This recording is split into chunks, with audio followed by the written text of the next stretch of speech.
బీహార్లో ఎన్డీఏ అధికారంలోకి రావడానికి ఎన్నో కారణాలు ఉన్నాయి. కానీ మనం అవన్నీ పక్కన పెడదాం.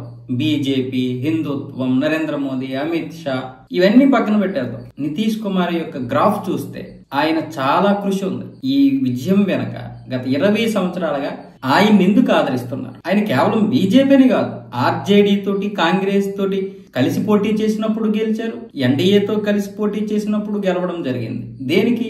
ఆయన గురించి చాలా మందికి తెలియదు. ఆయన వృద్ధుడు, ఆయన యువత గురించి ఏం ఆలోచిస్తాడు, మహిళల గురించి ఏం ఆలోచిస్తాడు, రాష్ట్రం గురించి ఏం ఆలోచిస్తాడు, ఏదో అధికారం కోసమే అనుకుంటాం మనం సర్వసాధారణంగా. కానీ ఆయన అధికారం కోసం ప్రాకులాడేది కూడా ఆ రాష్ట్ర అభివృద్ధి కోసమని ప్రతి ఒక్కరికి తెలుసు. అందుకే ఆయన అంతగా ఆదరిస్తున్నారు. వాస్తవానికి మనం ఏమనుకుంటామంటే ఈయన వెళ్ళి ఎందులో కలిస్తే ఆయనకి లాభం అనుకుంటాం. మనం ఎన్డీఏతో కలిస్తే ఈయనకి లాభం, కాంగ్రెస్ తో కలిస్తే ఈయనకి లాభం, ఆర్జేడీతో కలిస్తే ఈయనకి లాభం అనుకుంటాం. కానీ కాదు.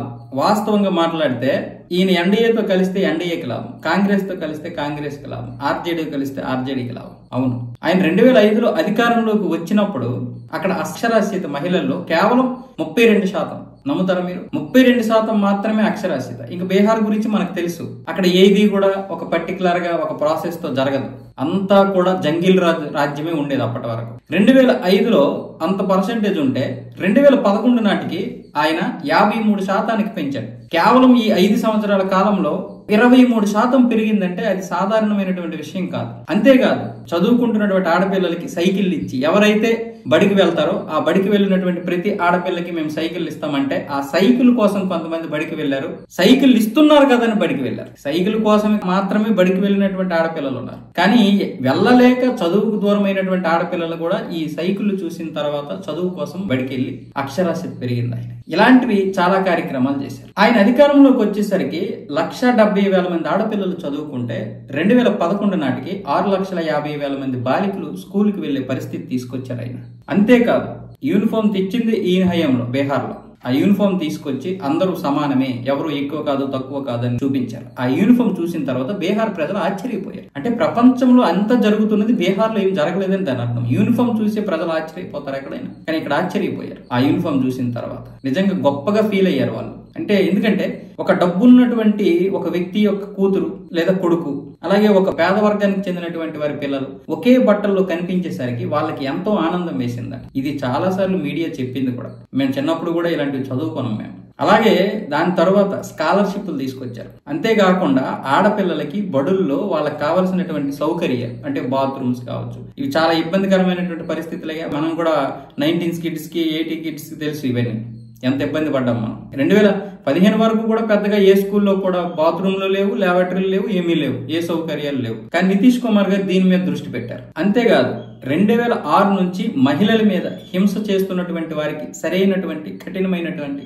శిక్షలు అమలు చేయడం వల్ల మహిళల మీద హింస రాజకీయం తగ్గింది, అలాగే హింసలు తగ్గాయి. అలాగే ఈ రాజకీయ నాయకులు కూడా కొంతమంది ఇలా హింసిస్తున్నారని ఆయన పంచాయతీల్లోనూ అలాగే స్థానిక ఎన్నికల్లో ఈ మున్సిపాలిటీల్లో 50% రిజర్వేషన్ తీసుకొచ్చారు మహిళల కోసం. మహిళల కోసం 50% రిజర్వేషన్ తీసుకొచ్చిన తర్వాతనే మహిళలకి రాజకీయం దగ్గరైంది. 2007లో దీదీ అనే ఒక మహిళలకి పథకం తీసుకురావడం వల్ల 1,30,00,000 మంది దీనివల్ల అభివృద్ధి సాధించారు. దీనివల్ల ప్రభుత్వం ఇచ్చినటువంటి డబ్బుతో చిన్న చిన్న కిరాణా షాపులని, లేకపోతే చిన్న చిన్న కుటీర పరిశ్రమలని వాళ్ళ ఇంట్లో ఏదో తయారు చేసుకోవడము, లేకపోతే దాంతో ఏదో ఒక విధంగా ఆ డబ్బుతో వాళ్ళు అభివృద్ధి సాధించారు లేదా లాభం పొందారు. 2016 నుంచి మద్యపాన నిషేధం మీద విపరీతమైనటువంటి ఆంక్షలు విధించారు. దీనివల్ల ఎంతో మంది మహిళలు ఆయనకి కాళ్ళకి దండం పెట్టారు, ఆయన ఫోటోలకి పాలాభిషేకం చేశారు. ఎందుకంటే మద్యముతో వాళ్ళ జీవితాలు నాశనం అయిపోయాయి. ఎందుకు? దేశం మొత్తం అదేగా పరిస్థితి.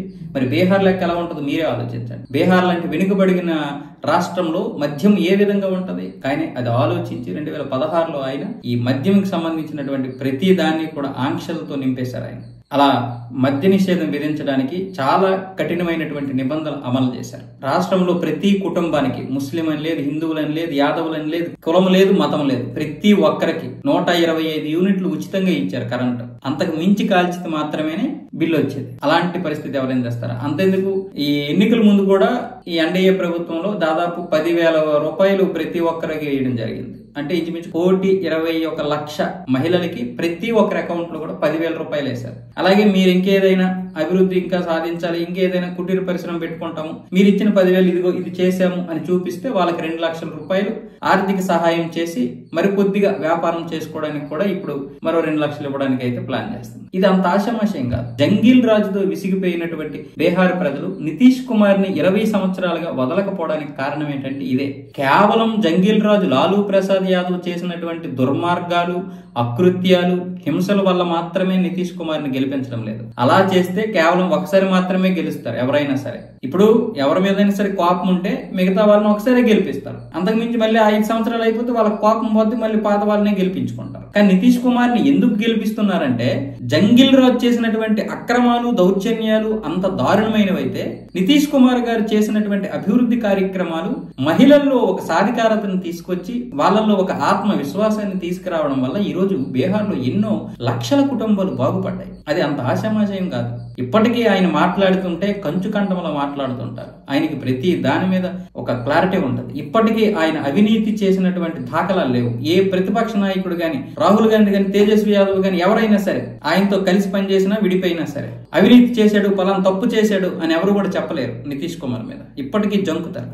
అంతెందుకు ఆయన కొడుకు, ఒక్కగానొక కొడుకు రాజకీయాలకు దూరం పెట్టాడు. నీకు వద్దు బిడ్డ రాజకీయాలు వద్దు, దీనివల్ల నీవు నష్టపోతావు, నేను నష్టపోతాను. నువ్వు కష్టపడి సంపాదించుకున్న డబ్బు ఏదైతే ఉందో ఆ డబ్బు నేనేదో రాజకీయ నాయకుడిని కాబట్టి నువ్వు సంపాదించావంటారు. నువ్వు ప్రశాంతంగా బ్రతుకని ఆయన్ని అలాగా ప్రశాంతంగా ఉంచాడు. అలాగే ఆయనకి రాజకీయాలంటే ఇష్టం ఉన్నా సరే తోసేయలేదు. ఆయనకి రాజకీయాలంటే ఇష్టం లేదు.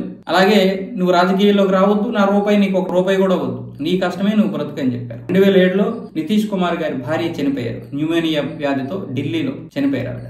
ఆ రోజు నుంచి ఇప్పటి వరకు కూడా ఎవరిని కూడా, అంటే మొదటి నుంచి కూడా వీళ్ళందరూ కూడా ఒక విలువలైనటువంటి రాజకీయాన్ని నడిపారే తప్ప ఎక్కడా కూడా ఒక మహిళ మీద కన్నేయడం కానీ, లేకపోతే ఒక మహిళతో అసభ్యంగా ప్రవర్తించడం కానీ, ఏ రోజు వయసులో ఉన్నప్పుడు కానీ, వృద్ధాప్యంలో కానీ ఏ రోజు ఏం చేయలేదు. కనీసం ఆయన కాళ్ళు కూడా నొక్కించుకోరు ఎవరి చేత. అంత గొప్ప మంచి పేరు ఉందంట నితీష్ కుమార్ గారికి. ఆయన చరిత్ర ఎంక్వైరీ చేస్తే తెలిసినటువంటి విషయం. ఏమి లేకుండా ప్రజలు 20 సంవత్సరాలుగా ఎందుకు అధికారంలో చేపడతారు? ఈ రోజు ఎన్డీఏను వదిలేసి ఆయన రేపు కాంగ్రెస్ తో కలిసిన ఆయన గెలుస్తారు. ఆయనకి ఇది ఉంది. జంగిల్ రాజు లాలూ ప్రసాద్ యాదవ్ హయాంలో కట్టినటువంటి వంతెనలు దాదాపు ఒక్కొక్క సంవత్సరం 100-200 వంతెనలు కూలిపోతా ఉన్నాయి. వాటన్నింటినీ మళ్ళీ గట్టి పటిష్టమైనటువంటి వ్యవస్థగా నిర్మించి మళ్ళీ కాంట్రాక్టులు అవినీతి జరగకుండా మంచిగా కట్టిస్తున్నారు ఆయన. ఇవన్నీ కూడా ప్రజలు గమనిస్తారు. గమనించకుండా ఏది జరగదు.